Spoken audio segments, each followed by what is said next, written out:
Merci beaucoup, Madame la Présidente.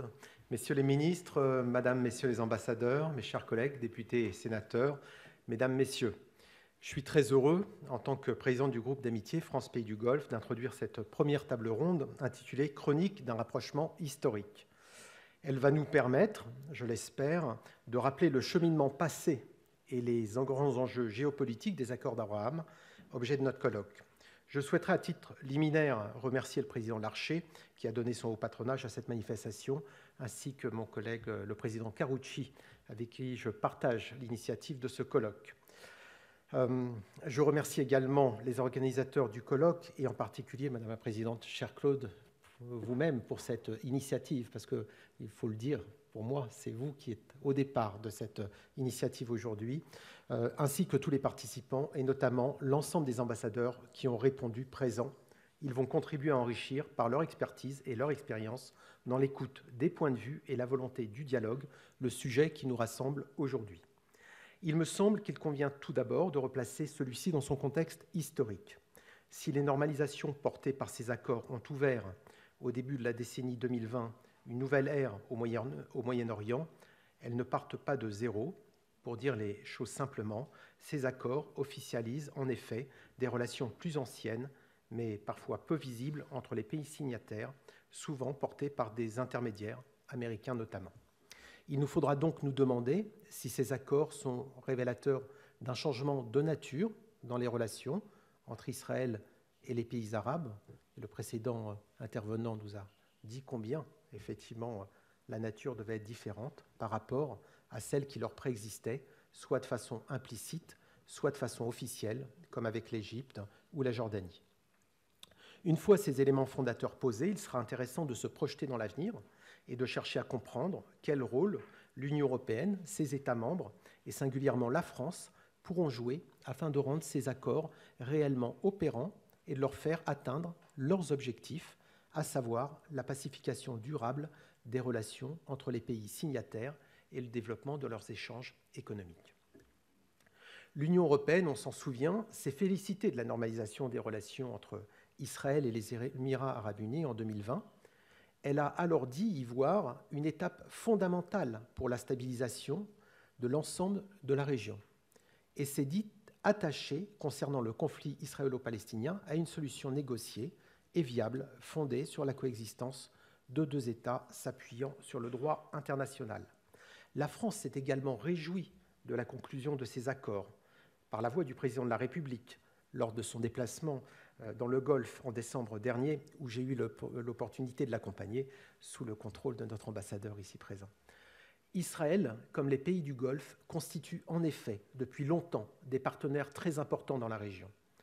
De plus, notre pays a toujours appuyé la recherche d'une solution de paix au conflit israélo-palestinien, question cruciale qui constitue l'arrière-fond de ces accords de paix.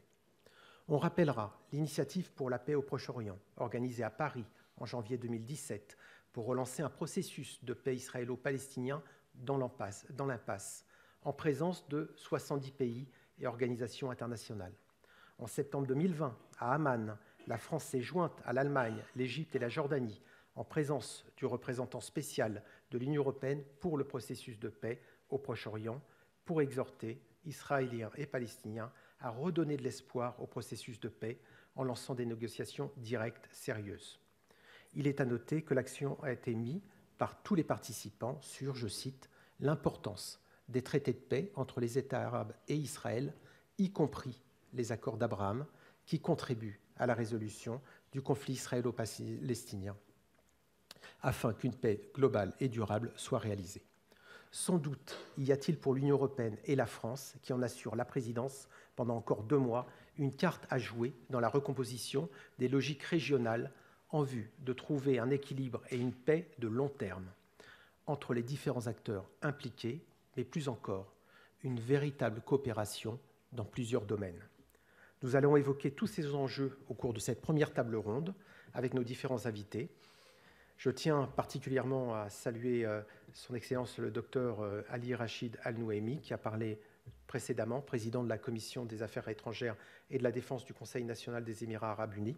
Je l'ai rencontré à Dubaï récemment, je l'avais rencontré plusieurs fois, en compagnie de la délégation de notre groupe d'amitié, la France-Pays de Golfe, évoquant le rapprochement entre son pays et Israël. Le docteur Al-Nouaimi avait dit compter sur le soutien de la France dans cette démarche et souligner le rôle du dialogue interparlementaire. Je crois que c'est ce que nous cherchons à faire ici, aujourd'hui, cher Claude. Alors, autant de sujets que nous allons désormais aborder à l'occasion de cette première table ronde avec ces différents participants. Je vous remercie.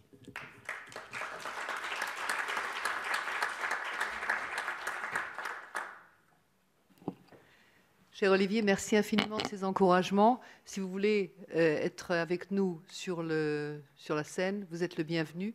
Je voudrais vous présenter notre premier interlocuteur. Il s'agit de Robert Greenway. Je vais vous le présenter en français. Il est président et directeur exécutif de l'Institut des accords d'Abraham. Il a plus de 30 ans d'expérience dans la fonction publique. Il a été responsable de l'élaboration, de la coordination et de la mise en œuvre de la politique du gouvernement américain pour l'ensemble du Moyen-Orient et de l'Afrique du Nord au sein du Conseil de sécurité nationale. Avant de servir au sein du NSC, il a été officier supérieur du renseignement de la défense, Intelligence Agency, et ancien combattant des forces spéciales de l'armée américaine. Il a été l'un des principaux architectes des accords d'Abraham. Dear Robert Greenway. Cher Robert Greenway, c'est un grand plaisir de vous accueillir. Je veux vous remercier personnellement et au nom de toute l'assistance d'être venu avec votre grande énergie et votre active implication dans ce miracle que sont les accords d'Abraham. Vous avez la parole. Merci beaucoup, Madame la Présidente. C'est un grand plaisir, un privilège, un honneur d'être ici parmi vous. Merci au Sénat français, aux sénateurs, au président Larcher, au sénateur Carucci, au sénateur Cadic, nos collègues et nos hôtes à Elnet, M. Benichou et M. Bensemoum, et bien sûr Madame la Présidente. Chers participants, messieurs les ambassadeurs, Madame l'ambassadeur et les membres du Knesset et anciens ministres et mon ami du caucus des accords d'Abraham avec un autre membre qui n'a pu nous rejoindre et peut-être vous aurez un groupe semblable de soutien aux accords d'Abraham en tant que résultat de notre conférence. Dans une période très brève, les questions qui m'ont été posées, qui nous sont posées lors de cette table ronde pour parler de l'origine de ces accords.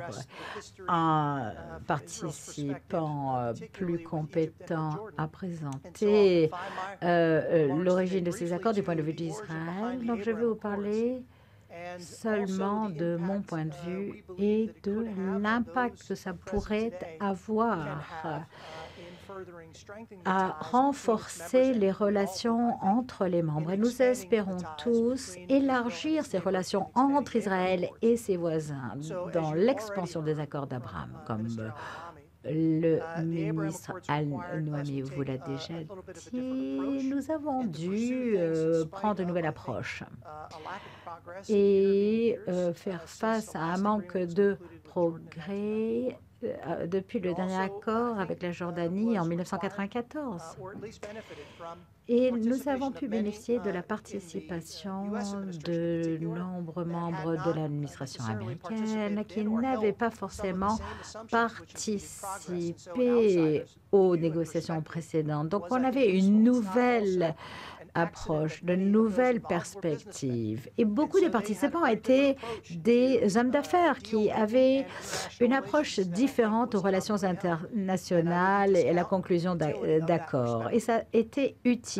Ce fut fort utile. Comme on l'a dit également, la vision et le leadership des membres du président des accords d'Abraham au Moyen-Orient a été importante. Et puis, puis, il y a l'influence extérieure des États-Unis avec les partenaires et les alliés d'Israël et tous les pays des accords d'Abraham ont joué et continueront à jouer un rôle décisif dans le renforcement de ces accords. Je suis très heureuse d'être ici pour en parler. Je vous félicite d'avoir organisé cette conférence et j'espère qu'il y en aura d'autres. Je vous laisse avec une pensée dont on ne parle pas souvent. C'est que, tout d'abord, il semblait que tous les accords qui sont arrivés au deuxième semestre de 2020 sont arrivés. Il y a eu beaucoup de différents accords, non seulement les accords d'Abraham, mais aussi la normalisation des relations diplomatiques entre le Kosovo et Israël dans ce cadre. Donc, une série d'accords dans une période courte. La réalité, comme cela a été déjà mentionné, il y a eu beaucoup de travaux qui ont amené ce résultat. Et l'accord conclu avec le Maroc a été discuté pendant 18 mois avant qu'il ait été signé, mais il n'a pas pu être mis en place avant décembre 2020, comme vous le savez, pour différentes raisons. L'accord conclu avec les EAU et Israël ont été discutés en détail un an avant qu'il n'ait été signé. Il ne faut pas l'oublier. Pourquoi ces accords ont-ils été débattus et qu'est-ce qui a permis de les conclure? Différents facteurs. De mon point de vue, il y en a certains dont on ne parle pas très souvent. Et il est vrai, il faut le dire, et quand on pense aux facteurs qui peuvent permettre leur élargissement, c'est important d'en parler. Notre politique dès le départ, à mon avis personnel, et c'est que nous suivions deux approches fondamentales dans la région. Tout d'abord, un rôle destructeurs, faute de meilleurs mots. Et il s'agissait de faire face à la menace posée par l'ISIS à la stabilité dans la région. Et puis, il y avait aussi la menace posée par l'Iran dans la région. Et il est très important pour nous de faire face à ces deux menaces. Et il semble que ce fut le cas aussi pour les autres parties prenantes. Je crois que ça a permis des débats plus fructueux. Et ensuite, l'aspect constructif de notre approche qui a mené aux accords d'Abraham fut de poursuivre deux efforts. Tout d'abord, établir une architecture de sécurité durable au Moyen-Orient. C'était un objectif tout aussi ambitieux qui est plus important aujourd'hui que jamais. Deuxièmement, il s'agissait de permettre la normalisation des relations entre Israël et ses voisins dans la région. Et ces deux objectifs sont prochement liés, étroitement liés et devaient converger à l'avenir. Mais pour différentes raisons, il fallait s'y attacher séparément. Et nous avons réussi à élargir la normalisation des relations entre Israël et ses voisins, ce qui est le sujet de notre conférence aujourd'hui. Les autres éléments sont aussi importants. Il s'agissait de faire face aux menaces communes contre la stabilité et la paix dans la région. Il faut également élargir la collaboration entre nos partenaires et alliés dans la région. Et dans tous les cas, ceux d'entre vous ici présents ont un rôle très important à jouer dans les deux. L'Institut mis en œuvre pour poursuivre ses efforts en capacité privée s'est attaché aux aspects économiques et culturels des accords. Et c'est un domaine qui m'intéresse et dont nous pouvons parler. Il y a encore beaucoup de travail à faire. Il y a eu de nombreux succès entre les membres des accords d'Abraham. Il y a les relations bilatérales entre Israël et chacun des pays signataires, mais aussi la coopération entre tous ces pays. Et encore plus important, là où les bénéfices principaux résident, c'est que avec les différents marchés européens et américains, c'est là qu'on peut atteindre meilleurs bénéfices économiques de la coopération à l'avenir. Encore une fois, comme vous l'avez vu, depuis 1 an et demi, on a assisté à de belles avancées. Il y a beaucoup de travail encore à faire. Et nous avons tous un rôle important à jouer. Et nous souhaitons travailler avec vous tous. Nous voulons soutenir au mieux ces efforts. Il faut aussi savoir que dans l'année ou les 2 années à venir, on va faire face à de gros défis dans la région. Et l'une des choses les plus encourageantes de ces accords, c'est ce rare élément, ces rares nouvelles positives parmi tant de nouvelles négatives. Il faut fortifier les relations entre les partenaires pour qu'ils puissent traverser les épreuves dans les années à venir. Nous apprécions cette occasion de dialogue. Merci, Madame. Merci beaucoup, Robert. Bravo, merci beaucoup. C'est avec un immense plaisir que je voudrais que nous parlions du rapprochement entre le Maroc et Israël, l'état des lieux et les perspectives d'avenir, que notre ami le Dr Youssef Chiheb va nous délivrer ses remarques. Il est professeur à l'Université Paris-Sorbonne Nord, directeur de recherche au Centre français de recherche sur le renseignement à Paris. Et c'est d'autant plus important pour nous, chers amis, que vous savez l'immense communauté francophone et marocaine que nous avons en Israël. Et ils sont extrêmement attentifs aux liens rétablis avec le Maroc. Et il y a infiniment d'émotions avec tout ce qui se passe autour du bureau de liaison que nous avons déjà en Israël. Donc c'est avec beaucoup de plaisir que je vous donne la parole. Merci beaucoup, cher Claude. Mesdames et messieurs, aujourd'hui c'est une journée exceptionnelle. Entre parenthèses, j'ai appris avec le plus grand plaisir que monsieur le vice-président du Sénat est natif au Maroc, au pays où je suis né. C'est aussi un calendrier, le hasard du calendrier qui fait qu'aujourd'hui, il y a la fête de la Eid al-Fitr pour le milliard de musulmans et pour les Arabes et pour les pays concernés. Et normalement, j'étais censé être en famille, mais je préfère être dans ma vraie famille, celle de la paix.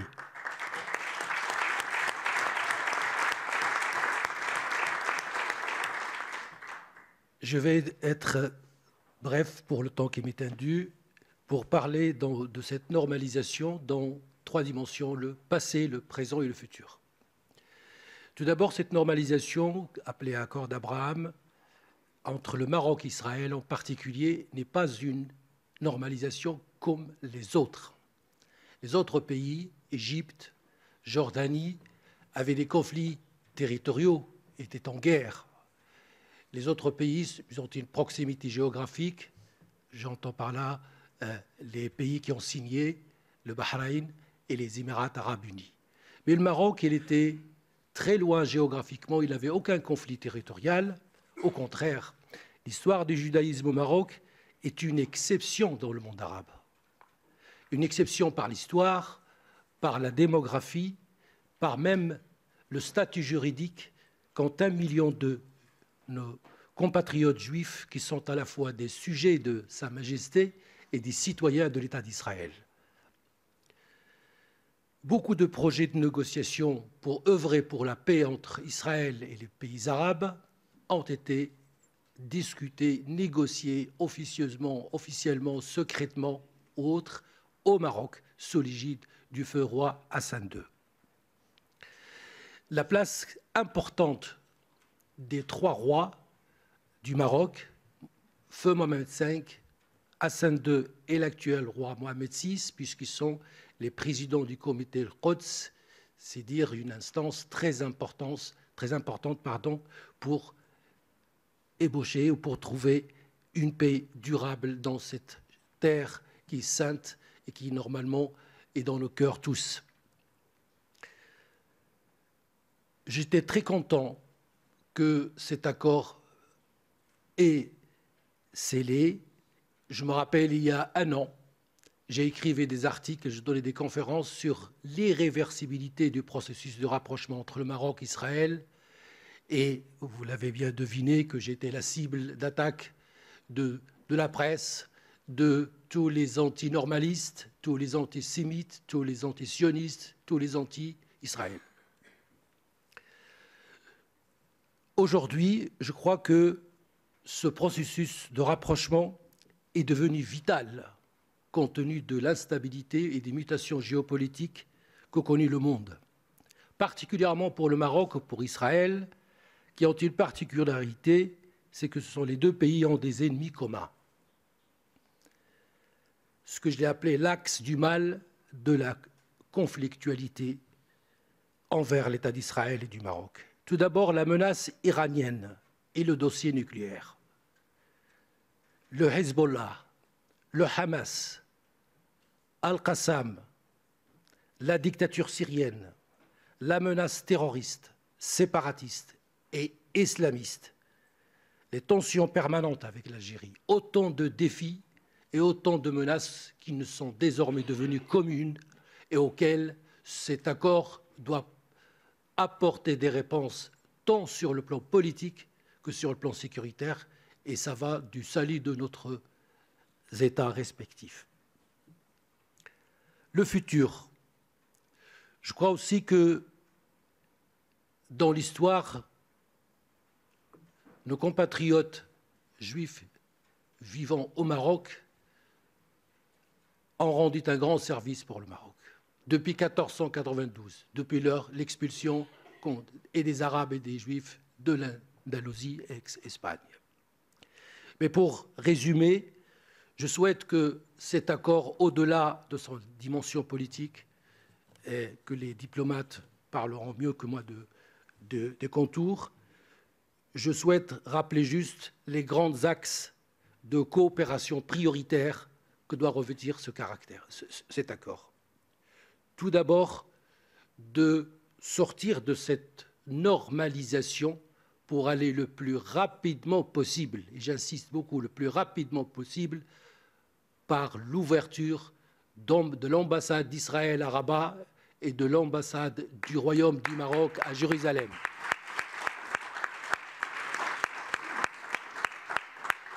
Deuxième priorité, convaincre les pays arabes que l'État d'Israël est un partenaire de paix et n'est pas un ennemi. Il faut changer de paradigme.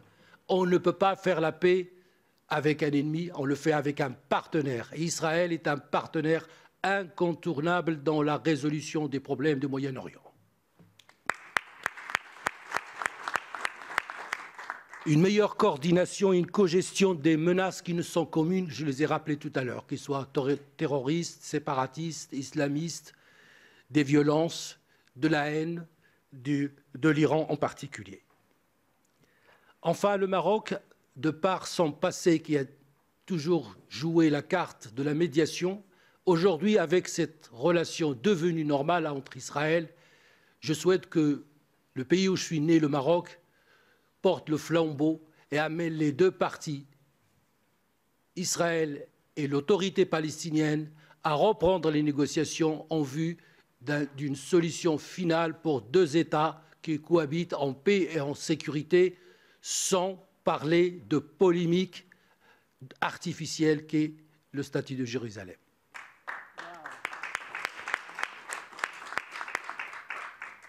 Repenser justement ce statut de Jérusalem. Jérusalem est une ville de paix, de salam, de shalom, et il doit rester comme ça. Et à titre personnel, j'ai toujours milité que pour des raisons de sécurité et de géopolitique, cette ville doit rester sous la souveraineté de l'État d'Israël.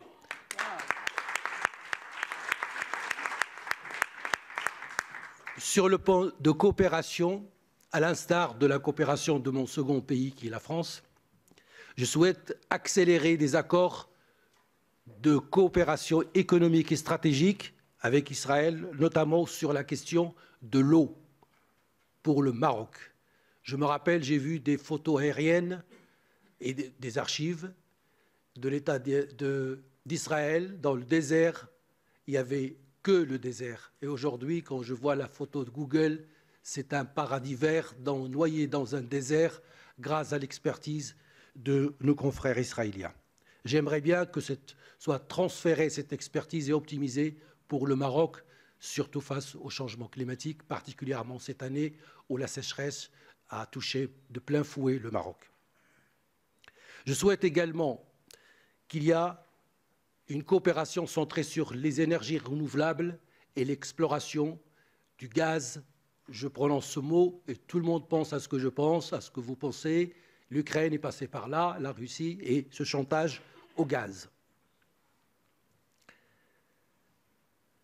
Je pense aussi sérieusement qu'il faut accélérer l'axe de coopération. Et là, je me permets juste, en tant que directeur de recherche d'un centre de recherche sur le renseignement en France, que nous souhaitons renforcer la sécurité et l'échange du renseignement opérationnel entre l'État d'Israël et le Maroc, parce que la menace islamiste est de tournant et nous sommes aussi exposés que mon pays, le Maroc, que mon pays, la France, et que mon pays ami, Israël. La coopération militaire, et j'en termine avec une volonté de coopération en vue du transfert du savoir technologique pour l'énergie nucléaire civile, pour aider le Maroc à son développement. Et enfin, la création d'un marché commun entre les pays normalisants, à savoir Israël, le Maroc, le Bahreïn, les Émirats arabes unis. Je vous remercie beaucoup.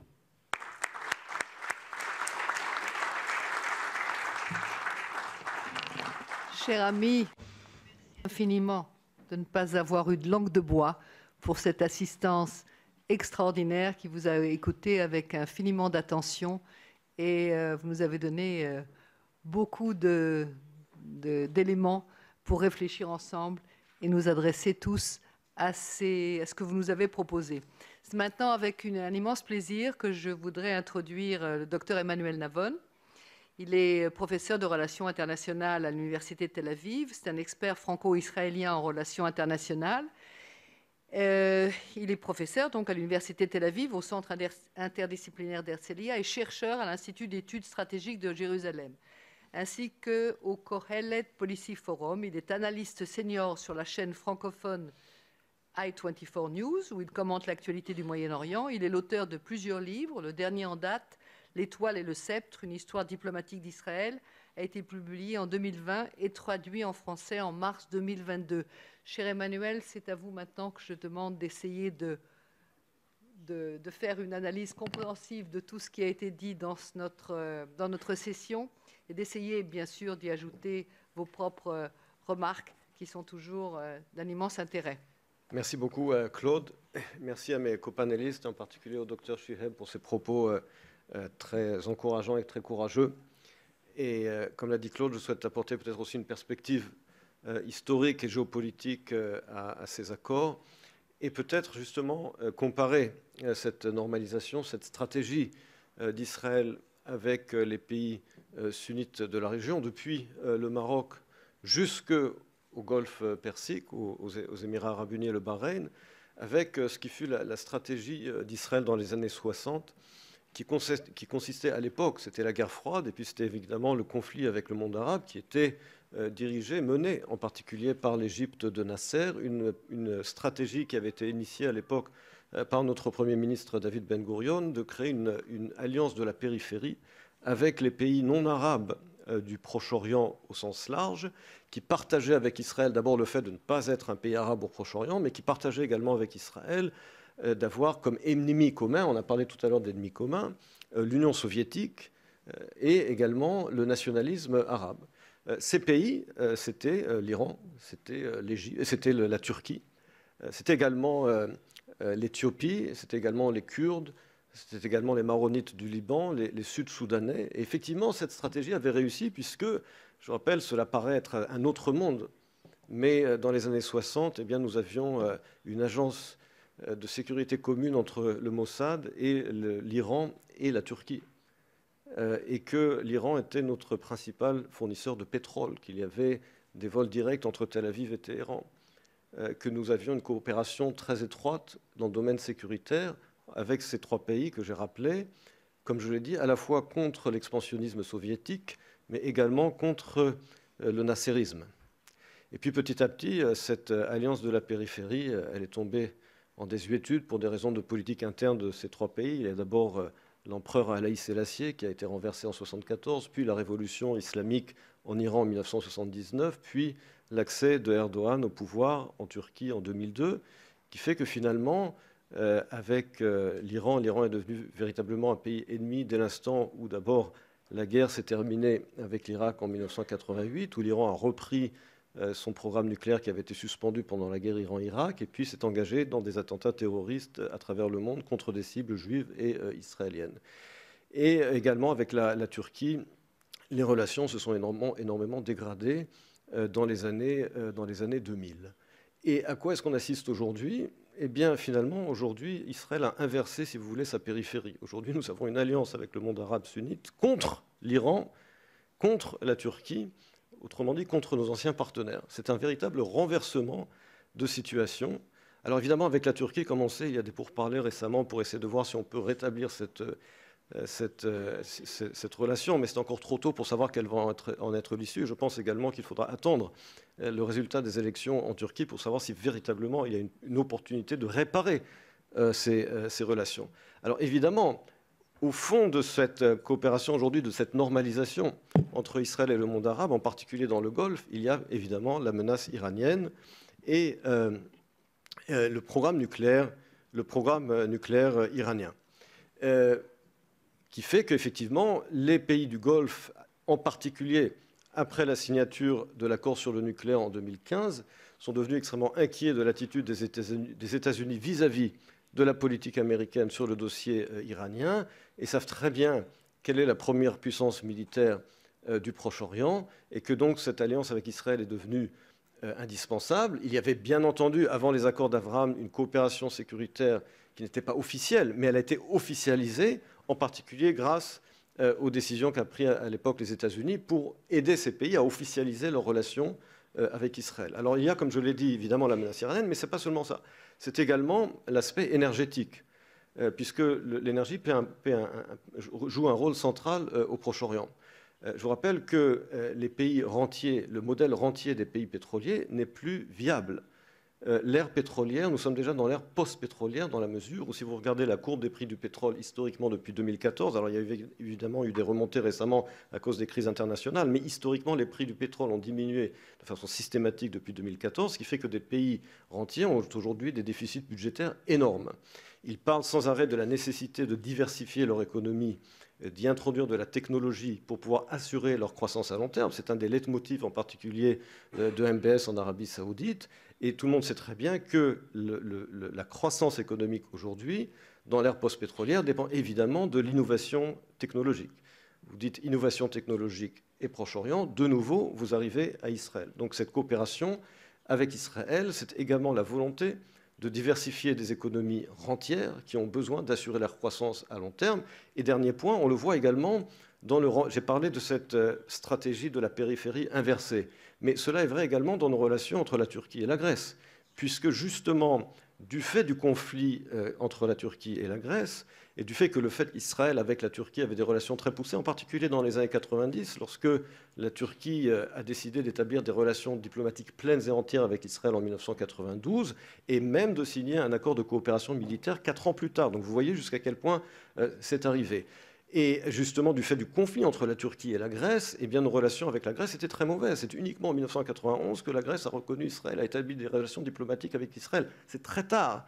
Et là, aujourd'hui, on a aussi un retournement de situation. C'est-à-dire que relations qui se sont dégradées avec la Turquie et relations stratégiques, je dis bien stratégiques avec la Grèce. La Grèce aujourd'hui est considérée comme un partenaire stratégique d'Israël. Elle fait partie aujourd'hui de cette grande alliance à laquelle nous assistons dans le cadre des accords d'Abraham, également du fait du facteur énergétique. La Grèce, pays qui a subi une très grosse crise économique en 2008 avec la crise financière et qui s'est rattaché, si vous voulez, à ce partenariat énergétique puisque Israël est devenu une puissance de gaz naturel en 2009 et qu'avec Chypre, c'est un pôle très important d'exportation de gaz naturel qui est important également pour l'Union européenne, comme on l'a rappelé dans le cadre évidemment de la guerre en Ukraine et du besoin de l'Union européenne de réduire sa dépendance énergétique vis-à-vis de la Russie. Alors évidemment, Israël et Chypre ensemble ne peuvent pas remplacer la Russie, mais constitue un pôle important de diversification. Et comme la Grèce a besoin de cet apport économique, du partenariat chypriote-israélien, ça explique également ce renversement d'alliance. Dernier point, ça explique aussi justement pourquoi maintenant Erdogan décide de se rejoindre de nouveau, puisqu'elle a été complètement exclue de ce partenariat énergétique. Partenariat énergétique, entre parenthèses, a été formalisé en 2019 avec la création du Forum du gaz naturel de la Méditerranée orientale, qui inclut Israël, Chypre, la Grèce, l'Égypte, la Jordanie, l'autorité palestinienne, l'Italie, la France et les Émirats arabes unis. Et Erdogan a été complètement exclu du fait de sa politique hostile vis-à-vis d'Israël. Maintenant, il tape à notre porte à cause de l'effondrement de la lire et de sa situation économique. Alors, on est en train de voir, bien entendu, au moment où on se parle, s'il est sérieux, quel va être également le résultat des élections. Mais on voit bien, et je termine là-dessus, qu'il y a là une véritable révolution copernicienne dans les alliances de la région. Et qu'il y a également, et vous l'avez rappelé, qu'il y a une véritable paix entre sociétés civiles. Je dirais que la paix que nous avons, la paix formelle que nous avons avec l'Égypte et la Jordanie est une paix de gouvernement, une paix de réelle politique. Il n'y a pas de véritable paix avec ces pays au sein de la société civile. En revanche, avec le Maroc, avec les Émirats arabes unis, avec le Bahreïn, on voit véritablement une véritable coopération, je vois dans le domaine universitaire, coopération universitaire, une véritable interaction entre les sociétés civiles. Et c'est cela qui donne espoir, je pense, et c'est cela qui également porte le potentiel d'un élargissement de ces accords. Ça ne veut pas dire qu'on peut être d'accord sur tout, mais on n'est plus dans je parlais de Nasser tout à l'heure, de la propagande des années 70 ou 80 qui niait aux Juifs leur appartenance à la région. Il y a aujourd'hui un respect mutuel, une reconnaissance mutuelle, et vous avez parlé du passé des Juifs au Maroc, pour qu'on arrive à une véritable paix. Et je pense que là, il est important que l'Europe et la France puissent apporter leur contribution très importante à ces accords pour qu'il y ait une véritable pacification de la région qui aille du Maroc jusqu'au Golfe Persique. Merci.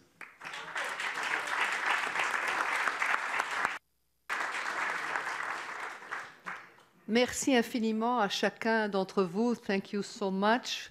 Cher Olivier Cadic, auriez-vous l'envie d'y ajouter quelques mots pour nous donner un peu plus d'espoir pour la suite de l'implication de la France et du Sénat dans cette continuité de ces accords qui sont si importants, avant qu'on laisse la parole à notre prochain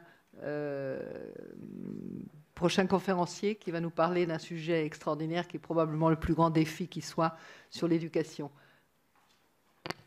Non, je serai très court pour dire que, évidemment, les trois interventions ont montré l'évolution de ces dernières décennies et comment on passe d'une situation à une nouvelle. Mais surtout, ce qui est pour moi intéressant à entendre, c'est cette envie d'aller plus loin, cette envie vraiment de concrétiser cette démarche pour la paix. Je crois qu'il arrive un moment où, effectivement, les gens en ont assez du conflit. Et ils ont envie de passer à autre chose.